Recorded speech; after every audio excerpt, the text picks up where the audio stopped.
All right, ladies and gentlemen, What's it is smart when it's another free? episode of The Rest Round. Butch Hiles, Gary Hashman here, and today we're joined by Elaine Byerstarfer. And I said it wrong already, didn't I? No, you did. didn't. That was fine. Good, I nailed it. All right, and Elaine, how long have you been training, Elaine? 3 years. So Elaine's, and you're still a blue belt, right? Right. And so she's got a huge following on Instagram, which is awesome. And Butch was smart enough to contact her and kind of hook her into this podcast. So You'll regret it soon, Elaine. You'll regret it all soon.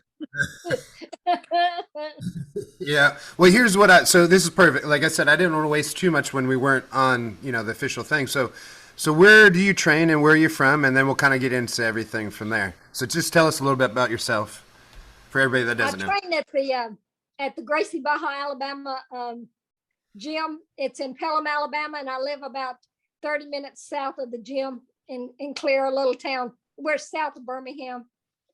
It's Khalifa Oliveira's team gym, and it's a really nice one. Nice gym.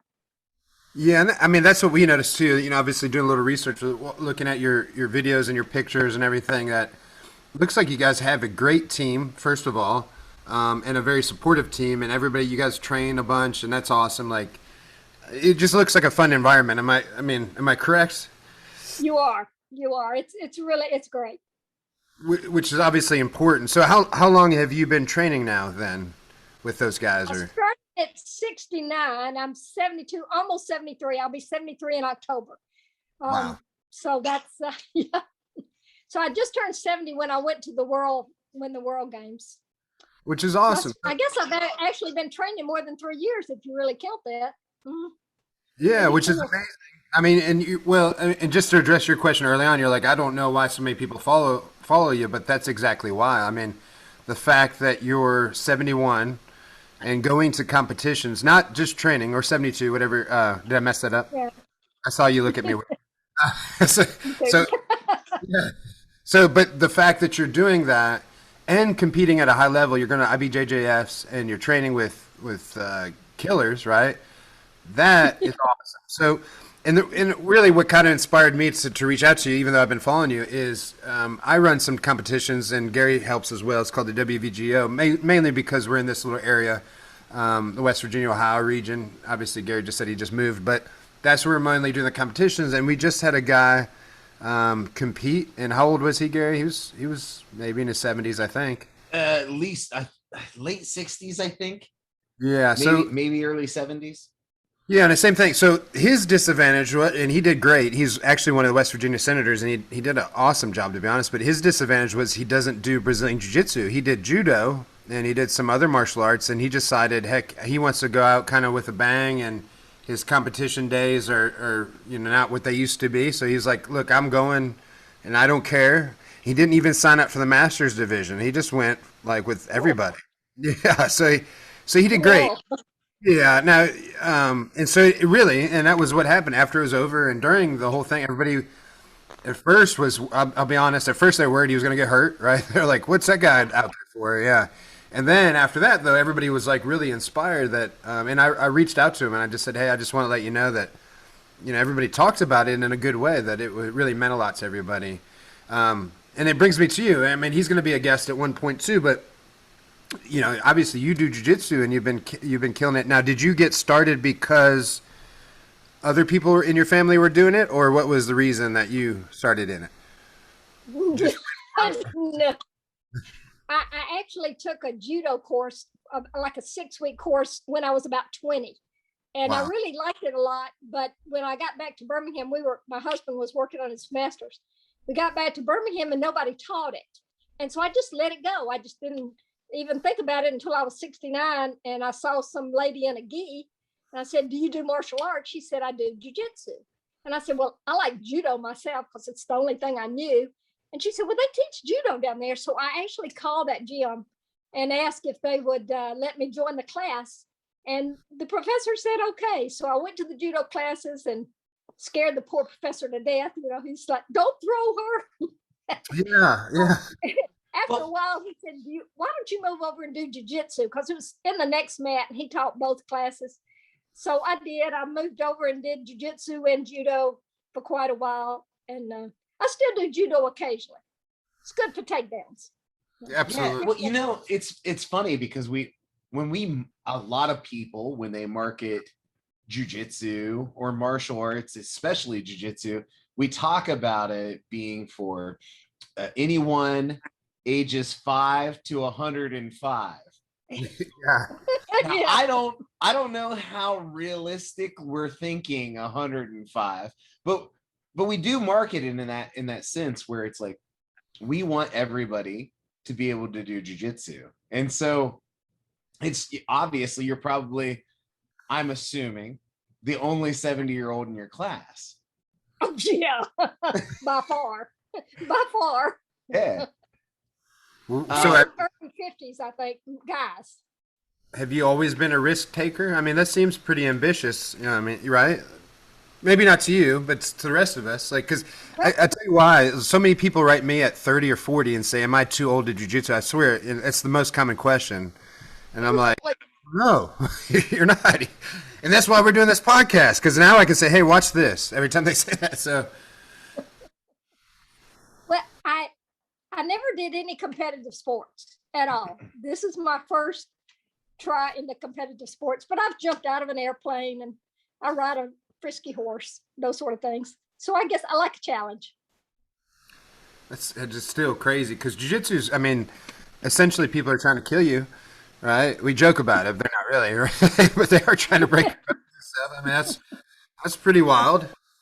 I mean, does it ever bother you, anything? I mean, we're being a little crazy because to you, you're like, oh, this is nothing. But reason I'm asking some of these questions, they're probably redundant and people have asked you before, is just because like I said, I really do get questions from 30, 40-year-olds, just whatever, and say, I think I'm too old. So I want them to say, like, from somebody that's over 70, like, what is it like? Nothing, no different? Or I mean, what's your thoughts on that? Hey, I like the fighting. I like the physical fighting. I know that's a little weird for me at my age, and most of my friends would not do that. They don't want that physical contact. But I had 2 older brothers. We did a lot of wrestling around when we were kids. So it obviously appeals to me. Yeah. Well, I would say let's talk about that. So, like, growing up, you were always kind of rough and tumble. I'm assuming. A tomboy. Yeah, I was a tomboy. And you have you always lived in Alabama? I have. But Okay. I'm little. I'm like 4'11" and 110 pounds. It's not like I'm very big. Yeah. That's even crazier. That's because Gary and I, we were probably that size in 2nd grade, I think. Yeah. Just crazy, right? I mean, yeah, we're both 240 plus, somewhere in that region. I don't know, speak for Gary, but yeah, we're giants compared to that. And also, by the way, not just because I'm thinking about how crazy you are in a nice way. I was watching you do a front flip off the diving board on your Instagram. So you do that every year for your birthday, is that right? I do try to do at least one every year, even though this summer I have not hit it yet. We haven't been any place where I could actually give it a shot. But hey, I'll do it. I probably this weekend when I go to my daughter's, I'll do my yearly flip off the diving board. What I've discovered though in these last 2 years is I get dizzy now. When I go over, it makes me dizzy where it didn't used to. Really? So kind of like a vertigo type thing? Right. That's right. Well, I'll be honest with you. I don't know about Gary, but I've never done a front flip in my whole life. So it's another impressive thing. Like, no joke. I'm just afraid that I would die. Maybe I need to quit being a wimp. I mean, I got a swimming pool. Maybe I start practicing. I gotta. The more I talk to you, the more I realize my life is incomplete. I suppose I don't know. It's not very good. Well, so did you doing this then? I guess have you motivated? Since I asked you, you just got in it by yourself. Have you motivated your family, your grandchildren, anybody? Aren't they like, geez, I need to do that, or no? They just think you're crazy. No, that's it. Really? Pretty much like yes. Well, we need to work on your salesmanship, right? Your sales skills. Well, I have one little grandson that would like to do it, but the class sits right in the middle of dinner time when they're trying to get the horses, dogs, cats, and themselves fed. They just can't get him down there. Yeah. And there's no way really around that. They live on a farm, as do I. It's just a lot of work before I even go to the gym. I've got a lot of feeding to do. Yeah. So do you have a lot of horses then, I guess? Is that what you're saying? Or I've got 4 horses on my farm and 5 dogs and a few rescue dogs and 7 cats. Wow. Yeah, that's a lot of work. 'Cause you got to feed them every day. I mean, and horses are a lot of work because people don't know. I mean, you literally, like, you usually have to brush them, right? You have to take care of them, and it's part of the process, right? It's the bonding thing that you have to do, and yeah, and it's more than I would have thought. The only reason I know that is I briefly had dated somebody that had horses, and I didn't know either. I was like, you got to do that every day? Like, that seems terrible. Like, it wouldn't be for me. I'm very lazy. I would be those guys. I'd train my dog to get me a beer from like a refrigerator or something. Not the opposite. The complete opposite. Well, go ahead, Gary. I was just gonna say. So you start jiu-jitsu. What is the first class like? So you went to the judo, and they were worried about the throws and stuff. But then you start jiu-jitsu. One, are you still doing judo? And 2, do you find yourself more attracted to the jiu-jitsu side? I still do judo occasionally. I just jump in the class if somebody's over there that I know well. But I really like the jiu-jitsu a lot, and I can get further in jiu-jitsu. I really can't get anywhere in judo. Where jiu-jitsu, we're by age and weight, and I can compete, in jiu-jitsu. But judo's fun. I like it. I really do. And so you start jiu-jitsu, you decide to sign up, you go and tell your family, and what is the initial reaction? My husband is so used to me doing stuff like this. He just pretty well said, go have fun. I mean, he doesn't care. He knows me well. I kind of have a feeling that everybody in your family knows that, right? Yeah, I'm afraid they do. This is just something Elaine does. It's another thing that she does. That's right. It's like whitewater rafting or zip lining or whatever it is I decide to do with grandkids. It's, fun stuff. Right. Now, do you have problems with this question because of judo? I was thinking, does that, because it bothers my fingers really bad, like the grips. Is that a problem that you have? Like, I would think judo in particular, because it's just a lot of hand fighting. You got to grab the gi, and then people are ripping your hands off. Do you find that that's a little harder, or not a big deal at all? It's really not a big deal for me. I've done so much horseback riding where I've got a 1,400-pound horse underneath me. I'm going to be holding on. So my hand grip is pretty good. Wow. And my leg strength is pretty good too these days. Between the horseback riding and the judo and jiu-jitsu. For my age, I think I'm doing okay. Well, no, 100%. I keep saying it too, but the more you talk, I just feel like less of a man, more and more and more. So if you keep hearing like, damn, it's just because I just feel like you're cutting me deep because I think of all my laziness. So that's okay. Yeah, it's great. It's great. It's cool and it's not cool. It's one of those things. It's like I'm inspired to talk to you, but I'm also like, God, I'm just not doing enough with my life. That kind of thing. So you started at 69. How long did you train before you decided that you want to try a competition?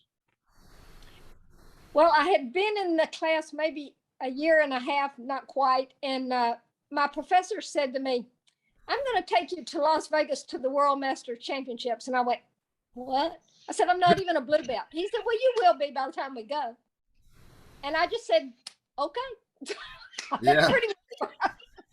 I'm good at following directions and taking orders, I guess. Yeah. So he just took you. So your instructor just took you? Yeah, he just told me we were going, and I went, oh, okay. So did he at least pay for it, or did you have to pay for it? No, I have to pay for them. I wish I did. They can be expensive traveling. Well, tell your coach to get with it, man. Come on. No, I'm just kidding. No, that's awesome though. Like, So is it hard to get matches or not really? Because what is the age bracket that you're in? Master 7 is 61 and older. And I normally drop down to Master 6 or Master 5, which is in their 50s, and then maybe up usually a weight class. Jeez. I haven't ever fought anybody my weight, but that one time in Las Vegas, she was actually 61 and my weight. So that's the closest I've ever come. And she was 9 years younger than me. Yeah. But most of them are 20 years younger. So, but hey, you don't find 70-year-olds doing this, guys. No, well, and you know, a big part of the, like, I prided myself on starting at 30 and competing with guys who were 10 years younger than me. So, you know, I found jiu-jitsu a little late in life. Yeah. But, That but that was always something. Yeah, well, that was always something that I kind of prided myself on, is that I started at 31. By the time I was 35, I was heavily competitive. I was always in the adult division. Everybody was maybe 12 years old or younger than me. So I was 12 to 13 years older than a lot of the guys I was competing against. Yeah. And holding my own, a lot of times winning divisions and thinking like, okay, this is something. And now, not unlike Butch, I'm like, boy, I was getting braggadocious about nothing. Because you know, I think what it is more than anything, and why, one, you're interesting because of your attitude. Not like the age plays a part, but it's the attitude, right? Like, you have an adventurous, like, I'm gonna go do it, and I don't like, there are no barriers, and the age it's easy to say that age is a reason I'm not going to do it, right? And we hear that a lot. Butch has heard it. I've heard it. Guys will say, you know, I'm not in shape. I want to get in shape before I come in. I'm too old. That's a young person's thing. And you're just knocking down all the barriers, saying like, there is no reason not to do it. And that's why people, I think that's the reason you have the followers you have. I think that's the reason you generate, I mean, I'm excited about jiu-jitsu more just talking to you. You know, and I've been doing jiu-jitsu for 10 years. I'm not going anywhere, but like, I'm realizing like, man, I'm wasting a lot of potential. You know, like, I need to stop all the other stuff and really concentrate, because I want to do jiu-jitsu until my last day. And that's my plan. And I hope, maybe, I don't know if I'll be competing, but I hope to be actively rolling well into my 70s and my 80s. And I think this is just one of those things. It's not something that's not feasible. It is there. Which is amazing. Yeah. It is. My professor said I might be a black belt by the time I'm 80, and I figure I'll have a walker by then to get to the mat. Well, you know, here's what I was thinking while you guys were talking is, you know, I rolled with Gracie kind of, when I say rolled, but I drilled with him at least when he was 94, which is amazing, Wow. right? So, yeah, at that point, you know, he was only really rolling with people that he trusted. He didn't know me very well. So, but he did drill with me and choke the crap out of me and do some other stuff. And I watched him roll and compete with other people, which was the thing. Like, even then, that was one of the things that motivated me to do all this stuff too. I was like, man, I've got to you know, get with this stuff and work hard, because you can. And it's all about how you train. And that's one of the things I wanted to talk to you is, it's a little bit hard, I bet you, to answer, because you only know you and you know what we did. But the question I wanted to ask you was, have you had to dial your training a certain way? But the problem I think we're going to have with you answering that way is because you only know what you know. Like, you've been doing it for 3 years, right? Right. Do you feel like there's any kind of limitations or things you have to do differently? And the reason I ask this, because it's important, because I think, you know, like Tom DeBlas just came out with a jiu-jitsu instructional for middle-aged grapplers or something like that. That's kind of the new thing, as everybody's wanting to talk about how do I compete? How do I train when I get older? Well, we have the professor of that right there, you. So I feel like you can answer these questions above and beyond, and that's why it's so interesting. I think if you can give us some insight, and again, I know that there's going to be some difficulty just because you only know what you know. But what do you think? What's your thought? Like, how are you training that keeps you from being, I guess, beat up every day? And are you drilling a lot? Are you rolling a lot? What does your training consist of? I get beat up every day. Yeah, it does. I mean, that's jujitsu, right? Like, it is what it is, right? So the answer is you're doing everything. Everybody, I mean, yeah, yeah. Well, that's awesome. So, Yes, I look like an abused wife because I got bruises all over me. yeah, well, yeah, and you probably have all the like we have, like the finger marks on your arms, and yeah, all your legs from people knee cutting, passing, and That's right. yeah. Do you tape your fingers up a bunch like everybody else, or do they get a beating? Not really. No, I'm pretty good with that. My main You are. problem is probably is an endurance thing. I mean, I can't go more than maybe three or 4 hours in the gym during the week. Just have some downtime. I get too tired. That's it. If we're rolling a lot, after the third or fourth, I'm going to sit out one. And say, okay, I'm done for a little bit. Well, Gary knows. Gary's seen me roll. We're talking. I thought you were gonna say 3 or 5 minutes, and then you said 3 or 5 hours or whatever you just said. I mean, Jesus. Sorry for saying your name in vain, but like this is all like this is the best and the worst podcast I've ever had because you just literally make me feel bad every time you speak. So, Gary, I don't know. Just make me feel better. Say something for me. I don't. She froze up anyway. So. Yeah. There she is. Oh, she's frozen. Well, let's talk about her until she comes back on. So. I'm not with your audio. There you are. Yeah. At least we can hear you. Yeah, we can hear you. But yeah, that's and I'm not joking. I know you think I'm being funny, but whatever happened was. Why are you in such good shape? Was you just born that way? What's going on around this craziness? Oh no. My first judo class, they start you running around the mat, and about after 2 laps, I'm going, I'm dying. Yeah. But I didn't want them to think I was a wuss. So I hung in there, but I was panting pretty hard. And the warm-ups are still really hard for me. I've gotten in better shape after all these years, for sure. Yeah. So you just like the sparring part, the rolling part or the drilling more than the warm-ups? Doesn't everybody? Come on. Well, mostly purple belts and above. That's I think that's the common joke, right? They show up after the warm-ups are over, But it also depends. Right. That's exactly right. They do. Yeah, and because of that, a long time ago, I'll just say how we train at our gym. I don't do a lot of I don't do a lot of stretching. One, because I'm flexible, but I had a long time ago. I had several people at the gym when I had other instructors. They're like, I don't pay to do to exercise. I'm paying to do jujitsu, which it always kind of stuck with me. And it wasn't a knock on me. It was like when somebody else showed up, and sometimes it also seemed like a lack of knowledge. Like if you came and you're doing jumping jacks and push-ups and all these drills for an hour, and then somebody shows you a one move.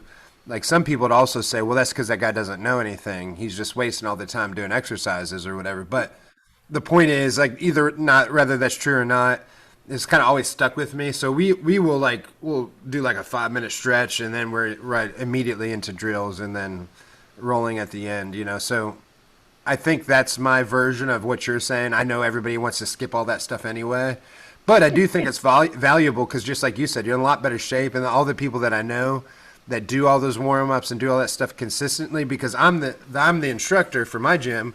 I don't do that stuff. So those guys are in really good shape compared to me, where I just go out and roll. I'm in a different kind of position. So it is awesome that you're part of all that. And it's cool to hear how different gyms do everything. And obviously your gym's a top-notch gym. You guys will have a lot of competitors and everything. So it's amazing. Wait, have you ever heard of the Baja Fit class? No, only on your Yeah, only on your Instagram. I saw you telling your because you did it before class the other day, or maybe I was reading some old things, but you said that wore you out before jujitsu. Hold on a minute. Okay. My battery's getting low. There we go. Are you back? Yep. There you Yep. go. You're still there. I started doing the Baja Fit class once or twice a week, which is about an hour at 6 stations when he just tries to kill you. And then I go into the jiu-jitsu class. But I skipped the 10-minute warm-up in the jiu-jitsu class because I just spent an hour in the Baja Fit class. But that's really helped me strength-wise and endurance and balance, especially at my age. You know, Well, what kind of drill? Warm up, but they do about 10 or 15, 10 minutes or so of it. Yeah, without stealing his secret sauce or your gym secret sauce, what exactly are you guys doing during that fit class that is different than regular jiu-jitsu? Well, he has 6 stations now. He changes them up, but we'll do squats holding dumbbells over our head for like a minute straight, and then we'll have a 10-minute break, and then we'll go and do some sort of push-ups, you know, or oh gosh, he can think of the darndest things to do. We do kettlebells, throwing kettlebells up and down, and sometimes he works on arms, sometimes it's legs, sometimes it's core. Just he mixes it up pretty good. So by the end of the class, I'm sweating and I'm tired, and I really don't sweat much, but in that class I do, because it's hard. Well, I mean, that's pretty awesome, really, and I think that's kind of cool because I've noticed videos where people they have like a kettle, they call it kettle jujitsu class. I don't know if you noticed that, Gary, too, but it's kind of like the new thing, not new, but newer thing, which I think is cool, kind of mixing a CrossFit-ish, workout with jujitsu, which I do find value in. I think it's kind of neat for guys that want to do a little extra, or the different, like, not all of us have time to do everything. We can't work out, we can't do cardio, we can't do jujitsu. You gotta have to pick. So the fact that people are trying to mix this in a little bit more, I think, is a really good ideal. So anyway, I think that's cool. I mean, and it might be something that we pick up on a little bit. We have different cardio classes at our gym, but and the reason I was asking, because I've always tossed that around as well. Like, something, since I showed, I'm at the gym anyway, is there something extra that I could do? Like I said, I'm trying to steal all your ideals so that I can be just like you at some point. That's my thought, at least. I mean, I don't want to ask all the questions. I have it because I'm still blown away. Like, I want to know why you have all this energy that I don't have, and what you eat and what you do. And I'm very confused by all this. I need to know. But I also know that Gary's just sitting there like, why am I not talking? So I'm sorry. So I will just shut up. But just know those are on the list. So I was going to ask, what kind, after you train, did you say you're doing about 5 hours a week? I usually go 2 hours on Monday because I do the Baja Fit class and then the jiu-jitsu class. And then I usually try to pick up a lunch class on Wednesday or Friday, and then I do a Thursday class, usually the Baja Fit and a jiu-jitsu class on Thursday. So, and in between time, I just rest. Yeah. I'm tired. Now, on days that you train, do you have a cool down? Because something I've been trying to do more of, and usually when I get home, but trying to stretch and have a proper cool down after I train. And is there anything that you do, or do you just hop in the car and go home and then like go skydiving or whatever cool thing you have lined up for that day? I usually just hike out and go home. I do. Okay. I'm tired. Sometimes we stretch after class. Depends on who's teaching the class. Whether they're going to stretch. Now, the Baja Fit class, we stretch after, but not usually the jiu-jitsu. I found the more I stretch, just some sort of recovery after, especially hard sparring, that I kind of need that now. And it sounds silly for me to say now that I'm 40, like it was a little different than when I started, and I feel it a little more, and I'll feel it at my back or my hip or something like that, and I feel better after some sort of recovery stretching or whatnot. So I didn't know if that was a part of your program. Not well. Sometimes it is, and sometimes it's not. I don't usually do it. I'm not very limber myself, quite frankly. I'm not flexible and never have been. It's just not, I'm just not. But I'm getting a little more flexible, I guess, doing this. The best thing it's done is my cardiologist has been checking my heart, and it's dropped from like 63 to 51 beats a minute. That's pretty good. That is good. That's good for anybody. Yes, very good. Yeah. Well, no, that's important. I think the more that we talk, here's what I'm thinking is, because I'm fascinated. First of all, what draws everybody to you and why we said you have so many followers is everybody's like, man, I can't believe that, you know, she's 70 and does jiu-jitsu. But then the more I talk to you, like, there's like, we're running out of questions to ask. What's the difference? Because there is no difference, right? Honestly, right, Gary? Like, so I think from now on, like, forget about it, because you're not going to answer anything. You're just like, I don't know. I just do whatever I do, and then I go home. And you're like, so you're like one of those outlier, like, superhuman people. So, like, I'm not going to ask you any more age-related questions other than, like, I think what has kept, again, instead of comparing you to us, because we're all the same, I think we're the same, which is a credit to you.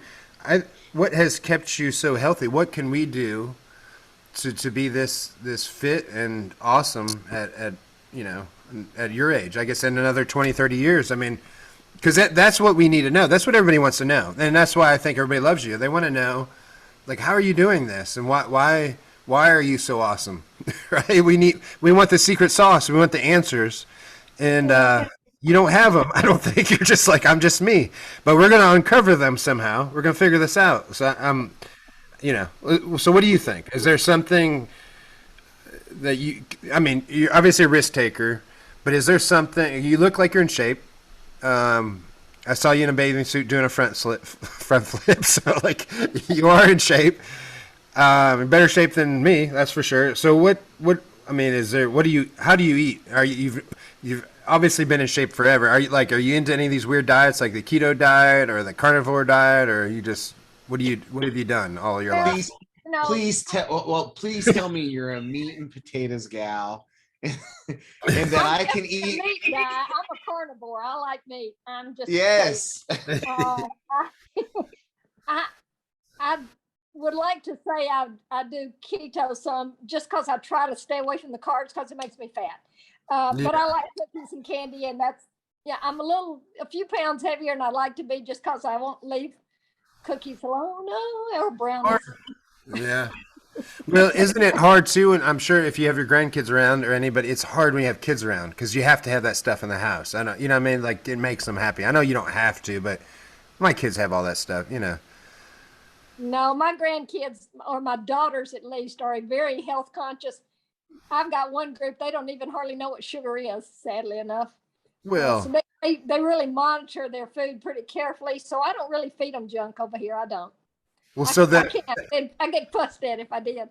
Yeah, but that's awesome though. So we're uncovering, I mean, because that's not the typical, like, West Virginia, for example, where I'm from, is, I don't know if they still are, but typically the fattest state in America. And I'm not trying to be mean. They literally are. It's between them and Texas most of the time, or something like that. So again, I'm not trying to, I love where I'm at, but everybody has a bad diet. So if you got, I mean, and you're in shape, and I'm sure everybody struggles with it, right? I struggle with it every day, and I'm just like you. The problem is, and I've explained this to people a lot, I do believe sugar is my drug. I've never been addicted to a drug. I've never been addicted to alcohol. But if you put a cake in my house, something happens to my brain. And it's not like, I am trying to be funny in a way, but I'm really not, because I will eat a piece of cake, and then I have to eat it all until it's gone. Like, I will lay in bed, and my brain's like, there's cake out there, Butch. If you don't eat it, somebody else will eat it. And that's how I assume a drug addict is. Like, I have to go eat it until I'm sick. I'm the same way. I am. Sugar's addictive. It's my addiction too. I don't smoke, I don't drink, but I like brownies and sweets. I do. Yeah, and you know, no matter what we want to say, it is a drug, because we want it and we know it's not good for us, and we do it. And then usually when you do it excessively. At least I do. That's like, I've never understood anybody that could take a bite of ice cream or like whatever. Like, if I open a thing of cookies, I'm gonna eat all the cookies. If I open some ice cream, I'm gonna eat all. You know, I mean, there's something. Yeah, I'm definitely a glutton. Yeah. So, I mean, there's a reason I weigh this much. Yeah, I've, but that's my true thing. But I can control that, and obviously you have done well, right? Unfortunately, I learned late in life that how you have to do it and everything. But I do think that's the key to like you're not going to have energy at 70 if you're eating cookies and stuff all day. You're just not, right? Well, Where not if you're sitting in front of the TV on a couch. absolutely. So do you watch much TV then? That's a good point then. Not too much. We watch some in the evening after everybody's fed and taken care of. We sit down and relax for a little while. Yeah. What's your favorite show? I've started watching on Netflix The Longmire, which I love. I just watching through that. I loved it. And we're watching Heartland because it's horses. And Yeah, that's what I was gonna say. I just started that one. So those are the three right now. Manifest, I've been watching that a little bit. So would you like? I've not watched it, but I'm Yellowstone. That seems like that would be up your alley. I haven't watched that, no.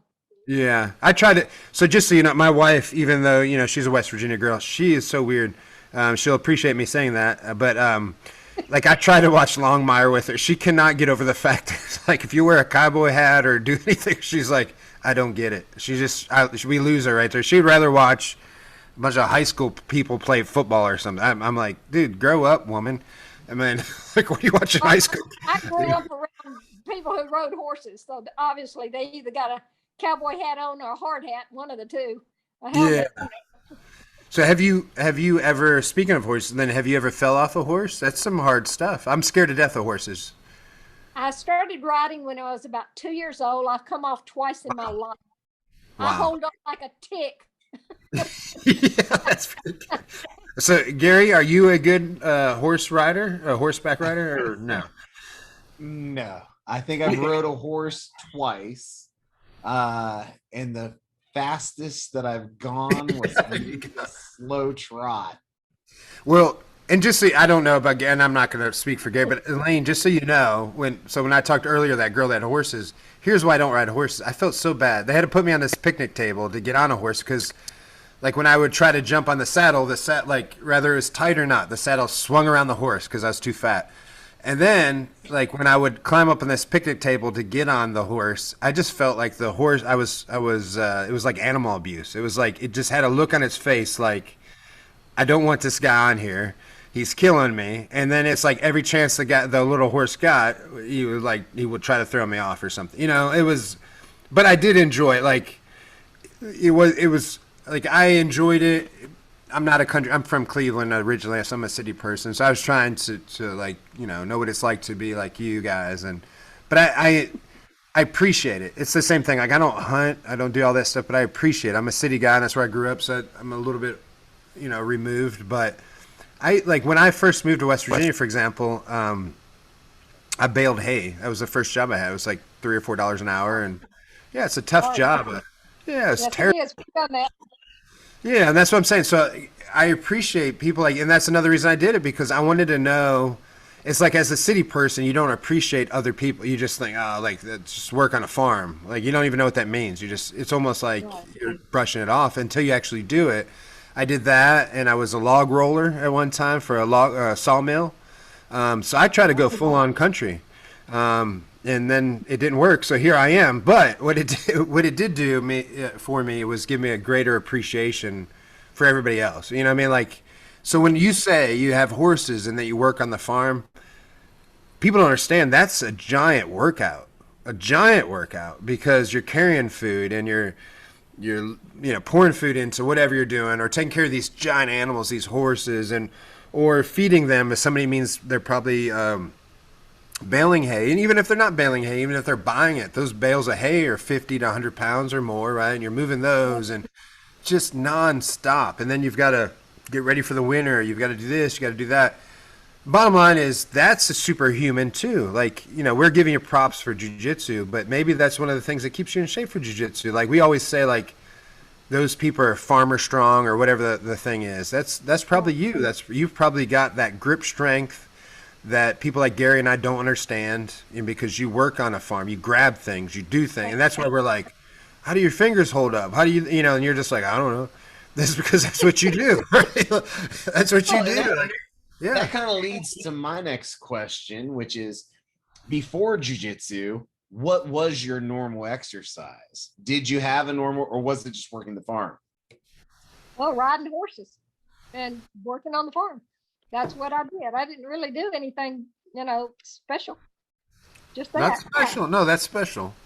That's what I'm saying. That's why I gave that big speech. I think as a city guy, we would say, they work. You don't credit that. That's hard work. That's every day. I mean, that is to you as a somebody that does that. You're like, yeah, it's nothing. But I don't want to brush over that. I want people to understand how hard that is, because it doesn't stop, does it? You don't really get a day off.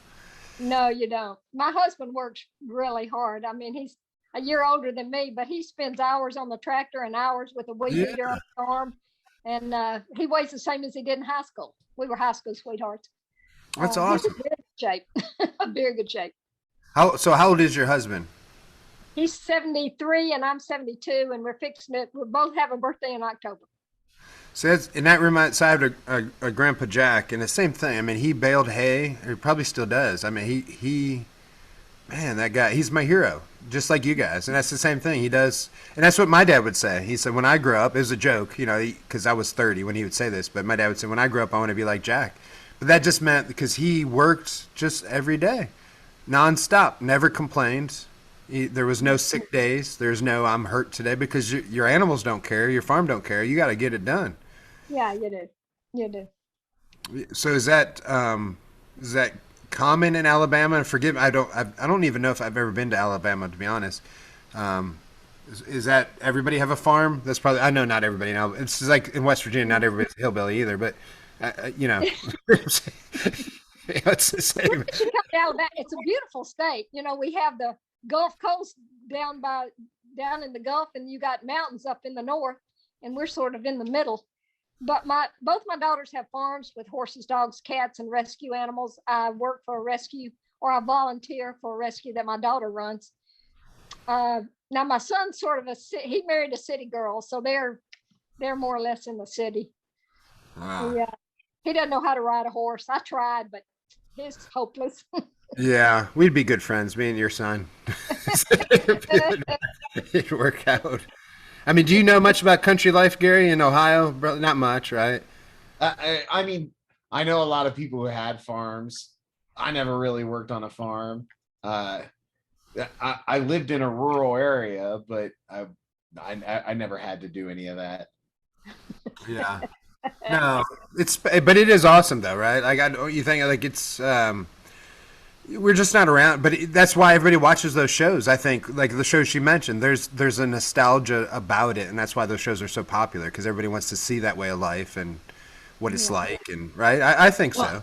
The funny thing, I think this is the funny thing, is people talk about it being a simpler life. Yeah. There's nothing simple about running a farm. Yeah, no, nothing at all. Right? There's not. Well, here's the prime example. I mentioned my grandpa. We've got Elaine and her husband here, but we have a sample size of 3. But those people are badasses. So if I wanted to be a badass, I would think I need to copy what they're doing. So really, if I'm going to make the perfect jiu-jitsu person, you need to work on a farm and be just like Elaine. Right? You just got to stay in the gym and keep on keeping on. Yeah, but like to Gary's point, when he asked you didn't work out, right? You were the farmer. That's right. Well, I mean, I know. That's what I'm trying to say. I wasn't near as good a shape as I thought I was in, though, I tell you. Well, yeah, but it's relative, right? Because here's what happens. We have a lot of ultra runners, people that run over 100 miles or more at our gym, But they come in and they get tired in jiu-jitsu, because the difference is, well, at the beginning, you don't know where to relax. That's the problem, right? So you're tense the whole time. You don't have those spots. And then eventually you figure that out, so that helps a little bit. But like I always tell people, like in jiu-jitsu, like you get tired. And in anything else, like if I was running, I get tired, I run a little slower. I kind of figure it out and I get my breath. But in jiu-jitsu, when I get tired, you notice I get tired, and then you try to kill me or you try to strangle me.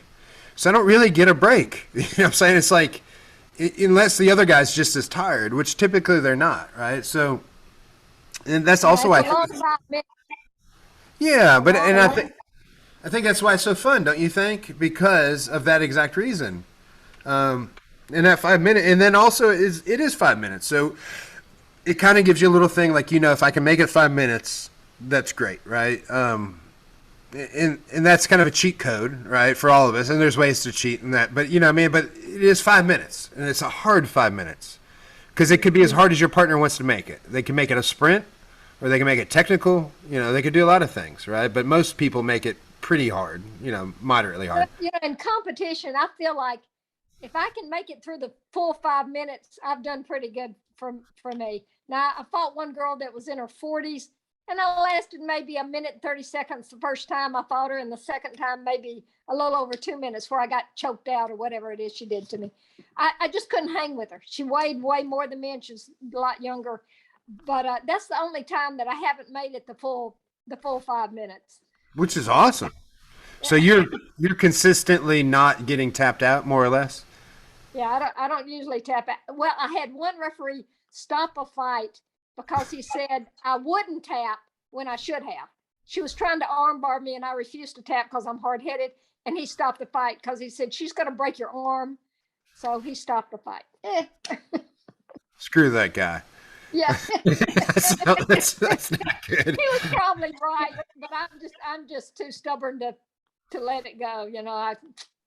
It goes with everything you've said today. There's literally everything you say is to the max, right? Well, now I'm interested. What kind of jiu-jitsu is Elaine's jiu-jitsu? Are you a guard player? Do you like to pass? Like, what do you look at when you think about your style of jiu-jitsu? And obviously 3 years, blue belt, there's still a lot to learn, but it's yeah, forever. I mean, but this is usually, I think, whatever hits first for people in jiu-jitsu is the thing they kind of, for me, I still look at myself as a guard player, even though I really don't play guard anymore. I try and be a passer. I try and smash pass and be on top and attack from the mount. But I still look at myself as somebody who is a strong guard player. And that's because that's what as I started, everybody was better than me. I had to recover guard. Once I got good at guard, I found that I could stay there and be safe. And so I think that kind of molded me into that kind of guard player.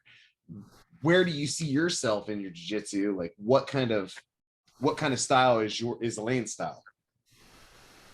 Well, certainly I would rather be on top because I'm small and I don't want to be smushed. So yeah. That I'm trying to avoid having somebody sit on top of me if I can. I'm fairly quick as far as scrambling out of the way and things of that nature. I would prefer to throw somebody when we start off. I never pull guard. I wouldn't do that. I'm going to try to trip them or throw them or something of that nature. She's not into that guard pulling nonsense. Huh? Well, do you have a favorite submission? What is your favorite move? Unless you don't want to tell your competitors. I mean, you can keep a secret. Normally I'm probably going to go for some sort of choke. Is most likely what I would do. The one I won though, we were sort of on our feet wrestling around, and my coach yelled, "Sweep her, Elaine!" And I just swept her feet out from under, and I landed on top of her, and I never let her up. That's pretty awesome. Yeah. Well, I mean, so again, I just want to reiterate, every time you talk, I feel like less than a man because I am a guard puller. I am all those memes that people make fun of. So that would be me, But I think that's awesome, Gary. What do you think? I mean, I saw your face too, Gary. You're like, Jesus, this lady. I wrestled in high school, and I'm still a guard puller. Yeah, man. Honestly, she's amazing. Yeah. No, I'm really not. I'm very normal. Well, no, and that's what makes you even better. It's like if you sat and said, "I am amazing," then we wouldn't like you. But the fact that you're so humble, it makes you even better. Right? It really does.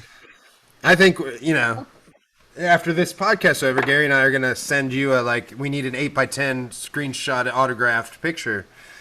For real. Yeah.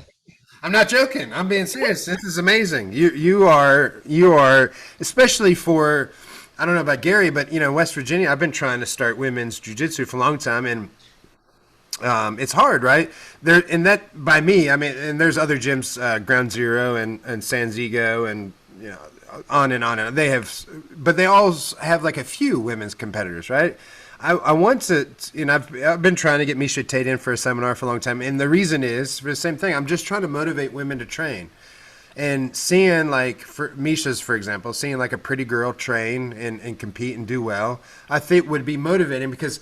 Like if a girl sees another girl that looks like a guy and has cauliflower ear, and it's still not going to motivate them like somebody like you or Misha, or what I mean. And that's the thing. Like I know that's spoken from a guy, but that also because every time I talk to a girl, they're like, I don't want to I don't want a guy to sweat on me. I don't want the they say girly things, most of them, right? So I'm like, well, let's make this. I want to make it for everybody and. And really, that's my fascination with you. It's not just the age thing, but it is the age thing combined with you're pretty. Yeah, no, you're a pretty lady. You're everything. You're everything that girls need to do this stuff. Don't you think, Gary? I mean, absolutely. Well, and it really is man, not to say that it's like the American ideal or whatever that everybody wants. Women think that they need to be princesses, and a lot of times that starts when they're kids. And even my daughter, all she wanted to watch growing up was like Barbie princess stuff. And oh my gosh, I never played and me and Butch have had this conversation, and not only that, but me and a lot of my friends is like that princess, the cutesy needing a man, like that is not the most attractive thing to a guy. There is a lot of attractiveness in a woman who is strong and doesn't mind doing the stuff that a guy, it just is. It's amazing because there's a woman who doesn't say that she doesn't need a man to carry her weight. She just does it herself. Yeah. And there's something to say about that. And that's you, right? Like you didn't say, I need a man to help me. You just did it. Well, I married the perfect man for me, I guess you would say. He knew how to wax floors and defrost refrigerators and vacuum the floors. And he didn't mind if I went out and split wood. Now he'd do it, of course. But sometimes, I'd be out mowing the grass when he was in vacuuming. So he's a very guy's guy, but at the same time, he knows how to take care of the house too, and he doesn't mind me doing other stuff. Yeah. Just whatever I want to do is fine with him. Well, that's my wife cuts the grass, but I'm usually laying in bed while she does that. It's a little different. Yeah, no. I'm usually watching some alien shows or something. I'm watching some History Channel, Ancient Aliens, manly stuff, basically. Well, I married a German. They're hard workers. Oh, well, that's the thing. I think I'm German. I don't know. I should probably take a test, but I probably am. I'm just lazy. It is what it is. What the lazy part of it. What's the breakdown of men to women at your school? For the most part, it's usually like Butch said, it's kind of sprinkled in. I know most of the places that I've either stopped in, trained for a long time, if there's 20 guys, there might be 1 or 2 women. Well, we actually have a women's class every other Wednesday, and they'll have, 12, 14 ladies there. Now, at the beginners class, I think there were maybe 5 or 6 of us and maybe 10 or 12 guys. We have a pretty good group of women that come from teenagers up. Of course, I'm the oldest, but a lot of new people have come in recently. Do you find yourself like a mentor for the younger people, or not really? You just kind of mix in, or? I try not to be. No, no, and that's a good. You know, I try to help them a little bit if I know something. Well, don't you think the ironic thing is they don't listen anyway, right? So like I know how I was when that like everything everybody told me was 100% right, but I did the opposite, right? When somebody like, oh, you shouldn't get married at this age, you shouldn't do that, you know, whatever it is. Like I found my own way, which was the wrong way, and you know, but that's okay. That's the way I'm pretty comfortable. You know, if they tell me to do something, I'm going to do it. You know. Yeah. No, but I just wonder if I was, it's different. Like I would think, this is just me thinking, but I would think at least if you're a guy, there's a lot of other guys, like Gary mentioned, it's mostly guys. So there's a lot of guys to talk to and kind of figure stuff out. But if you're a girl, there's not. Your instructor's a guy. You know what I mean? Like it's like, so that's why I was wondering if you were, or if, I mean, you guys probably have some higher ranked people too, though. That's probably. Well, we have 2 black belt females in our gym. Yeah. Yeah, so and that's the part. No, yeah, it does help. That's the part we're forgetting, because even though you know Ohio is a big state, right? I'm from Cleveland, and I know Gary's in North Carolina now, but he's primarily from Ohio. But it's still not as big as what you would think for women. Now that's not everywhere. That doesn't mean that there's like I know. I don't know. There's a girl in Cincinnati, and you would probably Alana, right? Gary. Yeah, and she's awesome, and there's more than that. That's what I know of her, but there's just not. I mean, I would never have. It's ignorance for my, but like that's you've got black belts, you've got 15 girls in Alabama. Where the hell have I been? Where's Alabama been on the map? For me, not for everybody else. Like I'm ignorant, I guess. I don't know. Did you know, Gary?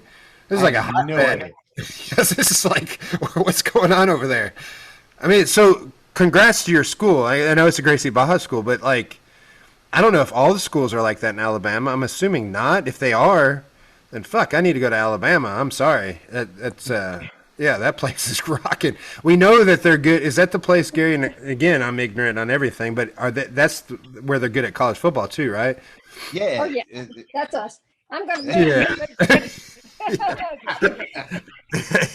What, you don't like Gary's Ohio State? Gary's Ohio State man. I know he's not, but he is. I know. I bet you probably hate Ohio State, don't you? Everybody else does. How can they hate Ohio State when they win the national champion every other year?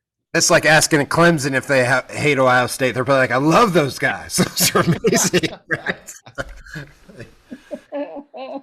Yeah, in West Virginia. Move downstairs. Sorry. Oh, no, you can do whatever you want. You are way better than all of us. You do whatever you want. This is your place. We're just along for the ride.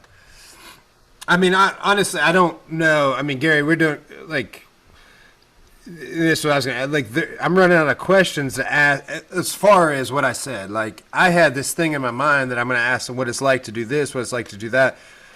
But it turns out she's just a badass. So those questions just went out the window. Right? I mean, do you agree? Like, it's which is awesome. Now, honestly, I'm excited. I'm curious Elaine, what do you want from jiu-jitsu, and say, like, what is your jiu-jitsu goal in the next 2 to 3 years? I would really like to get to purple belt at least. I mean, that would be probably my most, you know, something I like to do. My professor thinks I'll make it further than that. I don't know. You know, it's hard on you. There's no doubt. But I'd like to get to be a purple belt, and I would like to win 1 or 2 more tournaments. I mean, I'd really like to win some. I'm tired of losing. No, those are good goals, though. Honestly. So, how long have you been a blue belt? I know you said earlier, but I already forgot. Let's see, 2 years. 2 years? Well, yeah. So do you have my blue belt? Okay, that was going to be my question. So I mean, yeah, then that's a no-brainer. You should be a purple in then a year, roughly, maybe, or more, right? Yeah. I know it's hard for you, right? But I would think in general because if considering considering you're in a good gym with high-level people, that's a relatively attainable goal, I would assume, right? Because I mean, yeah, that's amazing, man. That I wonder, Gary, I'm gonna put you on this thing. Why don't you contact the Guinness Book World Records or something, Gary? I'm just kidding, but I'm just saying, like, because you may be like you could be the oldest purple belt, maybe. I don't know. I would think. My professor thought I was the oldest person to ever start jiu-jitsu because people don't start at 69. No. They just don't. Well, let's just go ahead and say that you're the record holder now. That way it's on record. It's on the internet, so it must be true, right? They're gonna have to. They'll have to prove us wrong. Yes.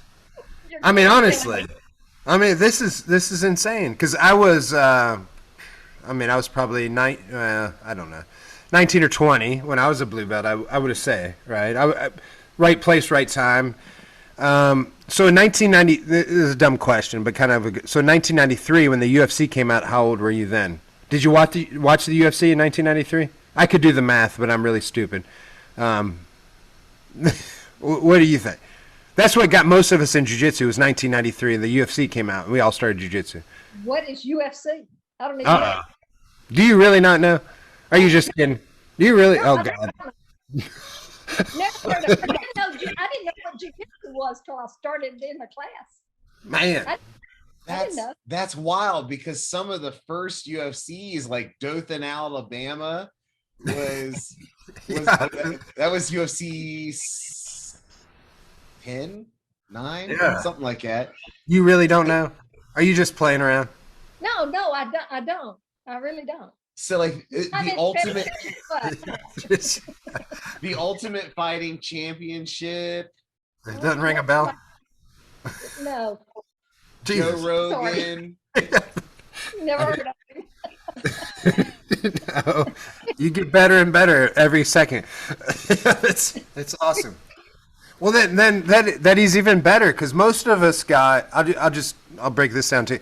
So in 1993, I was in high school, probably a sophomore in high school, but the UFC came out, which MMA, like no holds barred fighting. I don't know what the hell they call it, but yeah, there's fighting. So that's what got us into, because it was at that time, 1993, it was style versus style. So they took like a taekwondo guy versus a boxing guy, a boxing or a kickboxing guy versus whatever, pit fighting, all these weird styles that don't even exist anymore. And then you found out with the best one, and jiu-jitsu was the winner. It was Royce Gracie, and in jiu-jitsu, that's where that all came from. And then he submitted everybody in less than 2 minutes. I remember because the longest fight was 5 minutes with Kimo Leopolde, and then everybody's like, oh my God, it went forever, which is nothing nowadays. But I mean, this guy strangled everybody, and he's 185 pounds. So all of us were like, what is this? Because we all thought that Chuck Norris or whatever was, the biggest thing at the time was the best, right? So we all wanted to learn some kind of striking art, and then we found out jiu-jitsu was the best. And so it's still kind of funny because you're actually kind of in that group, but every now and then I'll run into people and they'll be like, I think karate is awesome. And look, I have nothing wrong with karate, but I'm like, they solved this in 1993. We don't have to have this discussion. That's usually my go-to. I'm like, just go watch the videos, right? And the fact that you don't know about that is a little bit crazy, but I know you do kind of know. I know you don't know what it is, but I mean, I know, yeah, you've been, at least you know who those people are, I'm sure. You know who Royce Gracie is, right? I'm assuming. Kind of, no? Never mind. Gary, you just take it over. So Royce Gracie. I know the Gracie guys. I know their names. Okay. Well, Royce was the one who was in the first Ultimate Fighting Championship, and he represented the Gracie family in the United States as far as a fighter fighting against other styles. And he is, I mean, kind of directly, at least in the United States, the reason a lot of people do jiu-jitsu now. Now, just before him, just not Elaine. Just not you. But before that, his brother Horion, and then there was Hickson and Hoyler, and those guys were doing something called Gracie Challenge matches, and they produced a line of VHS videos that kind of went around, and they were called Gracie in Action. Gracie in Action. And it was essentially guys would show up at their gym, say, hey, I do street fighting, and they would challenge whoever was there. A lot of time it was either Poise, Horion, Hoyler, whoever happened to be there that day. And those guys would have a fight. They would agree upon the rules, and they would have a fight in the gym. And that's kind of what evolved into the UFC and jiu-jitsu being everywhere. And so the fact that isn't anywhere in your history is kind of interesting. Yeah. What have you been doing all these years? It's Right horses, I mean, really. yeah. So you literally just happened upon this. Like, it's not a joke. It's just, you just happened upon it. I really did. That's I really awesome. did. Well, no, that makes you even more special. It really does. I mean, because it's like, in a one way, you are an anomaly in a good way, right? Because you're in shape, beautiful shape. You look tremendous, and you're kicking butt, and you're competing. And maybe possibly the oldest person, if your instructor's right, the oldest person to start jiu-jitsu, possibly one of the oldest people currently that's in jiu-jitsu. I mean, there's probably others, right?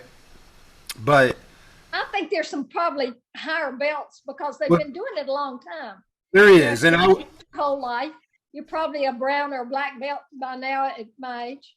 yeah, well, you're exactly right. And so for anybody that thinks I'm stupid, I'm crossing those people out, because like I know coral belts and red belts that are that age, of course, but that's because they've been jiu-jitsu forever. So I'd almost say they don't count, because it's like the same thing. Like, you know, I'm a black belt, and Gary's going to be a black belt soon. Like, at a certain point after a black belt, you don't do anything. Like, as long as I'm alive, somebody gives me a stripe every couple of years.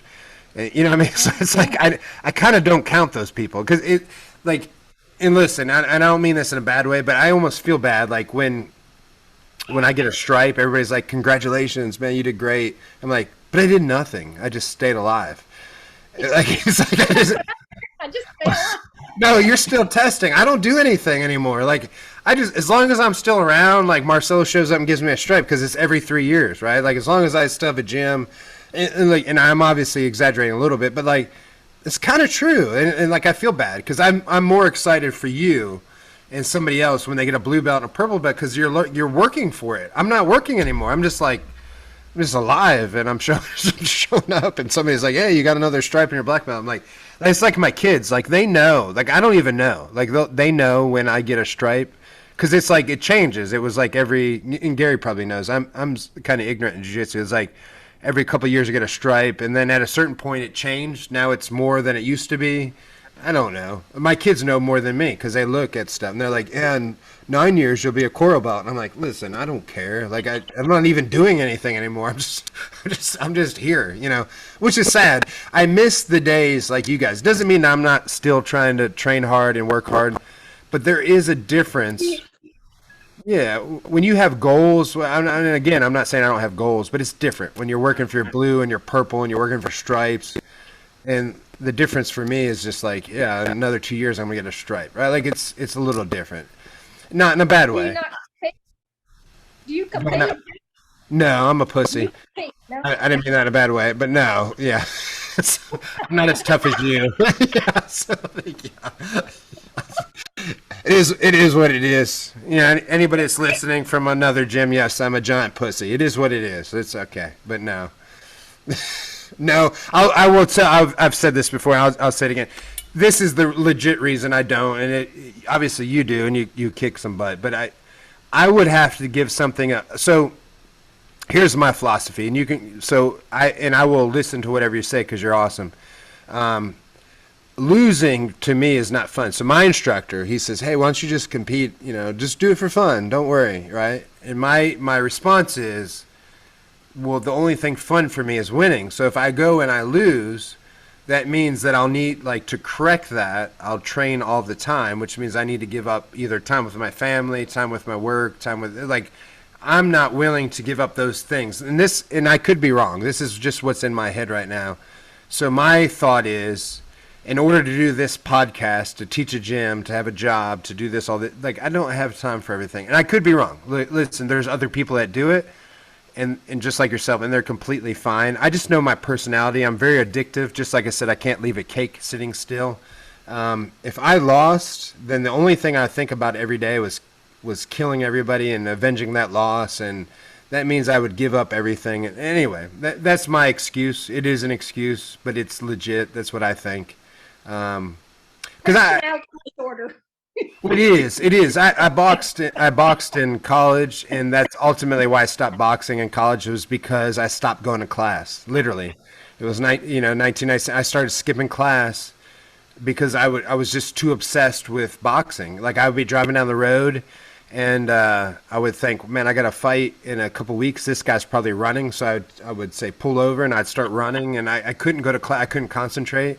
So I do have like this kind of OCD attitude when it comes to things like that, which is why I do so many things. Like Gary mentioned the other day in text me, you do a lot of stuff. I do, but I spread myself thin. I'm a master of being not good at anything, really, is what I think. If I want to be good at something, I'll give up everything else to be good at that. So right now, my goal is just to do a bunch of things, right? Which is, again, is why every time you talk, I feel like a bigger loser, just so you know. And I mean that. You make me feel less than a human, less than a man. And all the greatest ways, Elaine.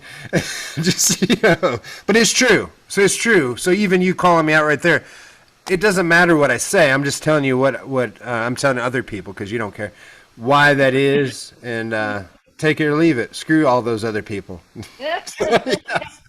So yeah, it's all perfect. But anyway, you're motivating. Listen, here's the thing. I competed a bunch, and I did fine. But I'm not as cool as you, and I'm not as cool as Gary. You guys are my source. I was lucky enough to be involved. Here's the other thing people need to know.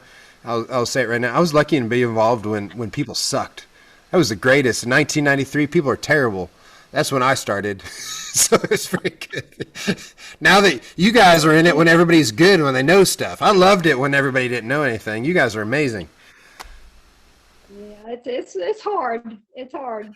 It is hard, because and the key to jiu-jitsu, we were just joking about this before I came here and taught class. I was teaching class before I came here, but there's no secret to jiu-jitsu. The secret to jiu-jitsu is just showing up more. The person that shows up more and trains more is going to be better, right? And so that's it. And we're in a place where we have unlimited knowledge, whether it's DVDs, YouTube videos, BJJ fanatics, whatever it is, and other practitioners like you have. The sky's the limit, right? So like I didn't have all that stuff. It's just like when everybody goes back and speak. Like I used to walk uphill 10 miles to school and back, right? I'm that guy where I'm like, well, there's a blue belt, and I took a seminar from that guy, and there wasn't YouTube, and there was no such thing as internet. That's true. Like when the internet didn't come around until like 95, 96, and then even when it was around, and you know this, Elaine, dial up. Like we couldn't watch videos on dial up. Gary probably knows it to a certain extent, right? But whatever. I love that Butch thinks he's so much older than me. Yeah, Gary's young. He's so young. I was born 1980. You're like 80 years older than me. Listen, the 80s is a different era, Gary. That's when people are wearing like leather pants and teasing their hair and wearing bracelets like Madonna. Like you don't even want to talk about the 80s. It's a different time. Nobody wants to talk about that time. Well, I won't talk about it. I do have a question, Elaine. Like, do you do anything outside of the standard jiu-jitsu class? Like, as far as like, do you watch any videos, or do you attend any outside seminars or anything like that to supplement?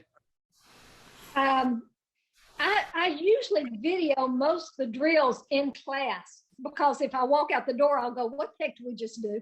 It's to remind me. I don't have a very good, I have CRS, I can't remember stuff. So I video the drills so I can watch them again later. Sometimes I'll see something on Instagram or something that I think, oh, that's cool. I need to save that and just watch it again, just to remind myself, you can do that possibly. Other than that, I go out and run half a mile a few times a week just to sort of help with cardio. So what does CRS stand for? Can't remember stuff. Yeah. That's okay. Yeah. Well, I think, just so you know, and I'm not joking, I think I have CTE, and I used to box, and I used to fight, and I used to play football, and I have so you saying you video things is very important, because what I have to do mainly with my job, not so much jiu-jitsu, is like I am a medical device salesman, and so I'm in surgery all the time, doing spinal cord stimulators, all this other stuff. But anyway, people call me all day, hospitals, patients, doctors, just on and on. And I am upfront with everybody. I'm saying, listen, I need you, like if I'm driving, which is 90% of the time, I'm like, I need you to text me or email me what you just said. And mostly because I can't write it down, and they usually laugh, and I'm like, and then I say, hey, no, I'm being serious, and I tell them, I used to fight and stuff, and like I can't remember anything. I'm pretty sure that's why. I'm only 44, and I don't think it's because I'm old, but I literally, like, as soon as we're done talking, I'm going to forget everything we said, right? And I'm the same way, and yeah. I think I've always been like that. I mean, I just don't have very good short-term memory. That's the key. Because, you know, my son's the same way. My daughters aren't, but my son's like me. He can't remember anything either. No, but you have to understand, like, because I kind of think, and my wife's not done any of that thing, and she's going to get mad if she hears me, but I think she's similar. But I think it's because she has so much to do, and she forgets a lot of stuff. So I'm always harping on her. I'm like, I'm the same, but I write everything. Like, I do calendar invites. I email myself. Like, if somebody's not going to write me stuff, because sometimes people think I'm joking. I'm like, hey, can you write that? And they won't do it. And then they get mad when I don't remember. And they're like, it doesn't matter because it's still my fault. But so I'll email myself all day, and I do all this stuff. But that's my point. I'm like, for people that have that problem, like you do and I do, find some ways around it instead of just saying I can't remember anything. Like having a video thing, that's a great idea. And I'm sure your instructor doesn't care. Like, I don't remember if it was, well, no, it was Gary and I. When we talked to Ashley Lockwood, a couple of interviews, he was saying, like, when you're at a seminar, a lot of instructors don't want you to tape the seminar, right? They get mad, especially like my instructor, Marcelo Montiero, and Gary's instructor will not allow it, right? But he's fine if Gary and I did the move and we tape each other. He just doesn't want himself taped because, like, he's a little old school, but he thinks he's just trying to keep his moves separate. He thinks it's for our association and our people and, you know, whatever. It's a little old school, but I agree with him a little bit. I get it. But that to that point, it's very hard if I take a 3-hour seminar and we do 150 moves, which Marcelo does. By a certain point, I don't remember anything, right? So I think what you're saying is a great idea. Gary takes great notes. I just rely on Gary's notes. And then a lot of times I forget what Gary's notes mean because they're meant for Gary and they're not meant for me.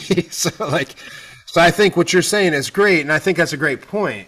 Instead of saying, I can't remember anything, jiu-jitsu is too hard, you found a workaround, which I think is beautiful. And that's what I'm saying. There's nothing wrong with, like, I'm in the same boat. Like, people need to realize this. And I'm saying it too for my wife that may or may not listen to this.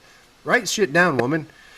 Get some stuff figured out. Yeah, and I make notes all over the house to remind me what I have to do. In the morning, I sit down and write all the stuff I need to do for the day. Because I can't.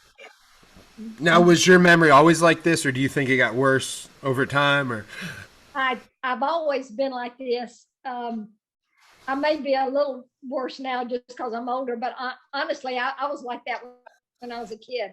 I had trouble memorizing stuff. And my son is the same way, so it's genetic, obviously. It drives his wife crazy. Yeah, no, well, and just my wife too. And I tell her, and she gets mad because she'll say, like, I can remember something old, right, like something random off a TV show. And then she takes that personal because she'll be like, well, I told you yesterday to go get milk and you didn't do it, you know. And I'm like, well, that's just not how that works, right? Like, I can remember stuff when I was 2 and I shouldn't remember it, but I can't remember what you told me to do today. You know, it is what it is. It's fine, and it goes both ways. Just like that. Yeah. It doesn't make sense, right? Unless because short-term memory is a weird thing, especially as you get older. And I don't know what cues it, right? Because I can remember some things, like if somebody says something at a hospital sometimes, I can remember it. It's still short-term memory, but like if my wife says, go pick up our son at 2, there's a 50-50 chance I won't be there at 2. Right. So then you think that's pretty important. I got to pick up my son, and my wife told me to do it, and I didn't do it. That's pretty important. And then some random guy said something, and I remember that. I don't know exactly how that works. It's not that I'm not paying attention. Just like it's that thing. It is what it. I mean, you know what it is. I mean, I put an alarm on my phone because when the alarm goes off, I'll remember what I need to do. Yeah, same here. Same here. Yeah. Here's the other thing that you could do, Butch, is everything that is important, associate that with cake. Yes, so true. I have to pick up my son who has cake too. Yeah. That's a good point. But I think if I didn't get the cake at 2, then I would probably be mean to my son, because I'd be like, "Where's the cake, son?" You know what I mean? Like I still got to figure this out, But that's a good ideal. I'll work around it. So like it's good. Well, at least Gary knows my limitations. We figured this out in this last couple hours, Well, kind of one last thing, Elaine, and we kind of talked about goals and where you want to go in jiu-jitsu, but do you have any kind of message for people who are on the fence about starting jiu-jitsu, or maybe they've never, I don't know how they're listening to this podcast, but maybe they've never heard about jiu-jitsu? What is your pitch to get them into class? Well, if they're a little older, I have a poster hanging up in my room. It's a picture of me in jiu-jitsu class, and it says, "Not too old and not too late." And so that's sort of the motto. I'm not too old, it's not too late. Regardless of what it is I want to do. I want to learn how to hang glide. That's on my bucket list. Oh man, to get sooner or later. Do you know who Hiles Gracie is, Elaine? You might not want to do that. You probably don't. Just throwing it out there. Put hang gliding at the end of the bucket list. It's not a bad way to go out. Or if my horse dumped me down a ravine, that'd be okay. I guess. Well, here's what I would like. That was a beautiful answer. Here's what I would end with on my side. Do you have a favorite jiu-jitsu story or story in general that you could share with us to kind of finish us off? Because people love hearing stories, but they love, I think this whole thing, hearing about you being such a badass is awesome. So I know that's hard, it's putting you on the spot, but what do you think, if I was going to pin you down and say, what is your best story, what do you think it would be? Oh my heavens, but I'm sorry. Sorry. I'll tell you, the funniest story was I was still a white belt, and I was in a lunch class, and there was a big guy there. He weighed probably 340. I mean, he was huge. And we were picking out partners to roll with, and he said, "I want to roll with Elaine." And all the guys turned around and looked at him like what the hell? And he said, "I'm not going to hurt her." So he laid down on his back, and he said to me, "Well, just get on." So I sat on his chest, but he could not touch the mat. He was that big. I said to him, "I could float across the Atlantic on you. You're as big as a ship." And he started laughing. So he said, "Well, what's your favorite move?" I said, "Well, I sort of like chokes, I guess." And he said, "Well, you can try one on me." So that's what we did. But he was just really nice. It was so fun. It was sort of unique. It was unique. Yeah. Well, he sounds like a very nice guy. And so what? I'm sure all the other guys were going, "What the heck are they going to do with this little girl?" Yeah. Well, good. Well, I will say this in defense of him. Congrats to him on just letting you kick his ass, right, and not being an asshole.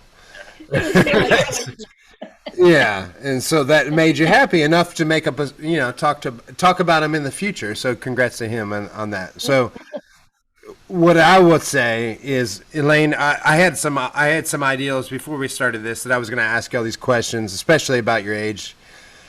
But the more that we talked, no, here's the thing: more we talked, age became irrelevant. and it came more about just three people doing jiu-jitsu, which is, us three, and that's what's cool. And the fact that you don't know the history of jiu-jitsu or the UFC or anything else, like, makes it even better that you're such a badass and that you're competing at 72 and you're such a beautiful person and everything else that goes along with it. I'm actually thrilled that we came up with this idea to talk to you, and that we're lucky enough to talk to you, and that hopefully you inspire some people in West Virginia, Ohio, and North Carolina. Our obviously more people listen, but our three main places, because you inspired me. I mean, honestly, every time you talked, I felt like less than a man. I'm probably gonna go to my bedroom and cry for the next 2 hours before I fall asleep.